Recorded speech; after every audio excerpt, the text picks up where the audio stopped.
Hi friends, ఈ రోజు మన ఛానల్లో టేస్టీ స్వీట్ మైసూర్ పాక్ ఎలా చేయాలో తెలుసుకుందాం ఫ్రెండ్స్. ముందుగా కావాల్సిన ఇంగ్రీడియంట్స్: శనగపిండి, పంచదార, నెయ్యి, బాదం పప్పు, వాటర్.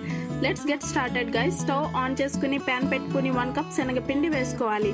10 మినిట్స్ బాగా ఫ్రై చేసుకోవాలి. తర్వాత స్టవ్ ఆఫ్ చేసుకుని ఒక ప్లేట్లోకి తీసుకొని చల్లార్చుకోవాలి.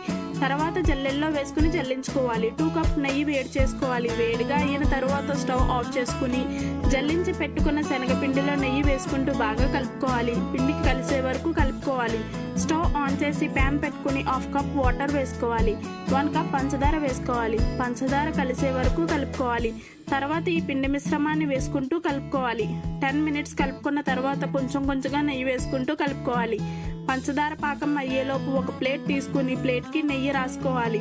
ముద్దగా వచ్చే వరకు కలుపుకోవాలి. ప్లేట్లోకి తీసుకోవాలి. బాగా చల్లార్చుకోవాలి. 2 అవర్స్ పక్కన పెట్టుకోవాలి. ప్లేట్లోకి తీసుకుని డైమండ్ షేప్లో కట్ చేసుకోవాలి. సర్వింగ్ ప్లేట్లోకి తీసుకుని బాదంతో డెకరేట్ చేసుకోవాలి. అంతే, tasty sweet Mysore Pak ready. ఇలాంటి మరిన్ని రెసిపీస్ కోసం మా ప్రసాద్ సాయి తెలుగు ఛానల్ని తప్పకుండా లైక్ చేయండి, షేర్ చేయండి, సబ్స్క్రైబ్ చేయండి. పక్కన ఉన్న బెల్ ఐకాన్ని క్లిక్ చేయడం మర్చిపోకండి ఫ్రెండ్స్. Thanks for watching.